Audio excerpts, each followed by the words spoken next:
സുഹൃത്തുക്കളെ നമസ്കാരം. വളരെ ദയനീയ ഒരവസ്ഥയായിട്ടത്.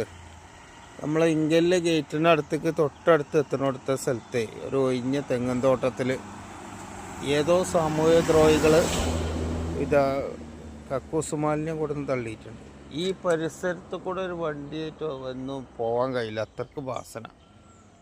ഇവർ ഭയങ്കര കാശ് കൊടുത്തത് വാങ്ങിക്കാണ്ട് മറ്റുള്ള പോലെ ബുദ്ധിമുട്ടാക്കണം. എന്തിനാ ഓൽക്കിത് വാങ്ങിയിട്ട് ഇത് ചെയ്യാൻ കഴിയില്ല, മറ്റുള്ള പോലെ നെഞ്ഞത്ത് കൊടുത്തിട്ട് കാര്യമില്ലല്ലോ.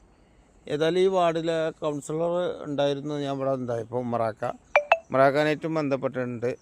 ഉമ്മറാക്കാനോട് ലെറ്റർ പേഡിൽ സ്റ്റേഷനിൽ പരാതി കൊടുക്കാൻ പറഞ്ഞിട്ടുണ്ട്. എന്താ അപ്പോൾ ഇതിനൊക്കെ ചെയ്യേണ്ടത്? അത് നോക്കി നല്ല തെങ്ങൻ തോട്ടത്തിൽ കൊടുങ്ങാണ്ട് കക്കൂസ് മാലിന്യം തട്ടിക്കുക.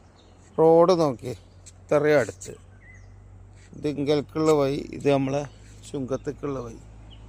ഇവിടെ കൊടുന്ന് തള്ളിക്കാണ്ട് ഇത് വാസനിച്ചിട്ട് വെച്ചാറിന് ഒരു വണ്ടിക്കാർക്കും ഇതിലെ പോകാൻ കഴിയില്ല, അത്രയും വാസന. ഇതൊക്കെ നിയമപാലകരൊന്ന് കണ്ടിട്ട് ഇതിന് വേണ്ട നടപടികൾ എത്രയും പെട്ടെന്ന് എടുക്കണം. എന്തപ്പോൾ ഇതൊക്കെ പറയാറ്?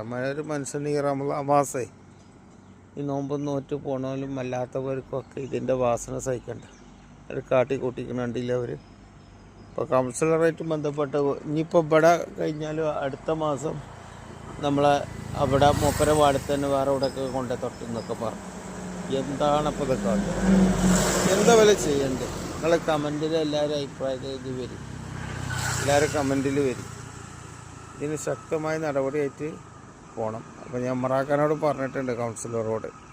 ഇതിനെന്താ വേണ്ടതെന്ന് വെച്ചാൽ നിങ്ങൾ ലെറ്റർ പേഡിൽ പോയിട്ട് പരാതി കൊടുക്കുക, ശക്തമായിട്ട് ഇതിൻ്റെ പിന്നാലെ കൂടി, അപ്പോഴത് നടക്കുള്ളൂ. അല്ലാതെ ഇവിടെ മറ്റുള്ള പൈസ ഉള്ളവർക്ക് എന്തും ചെയ്യാന്നുള്ള അഹങ്കാരം ഉണ്ടല്ലോ, അത് നിർത്തണം.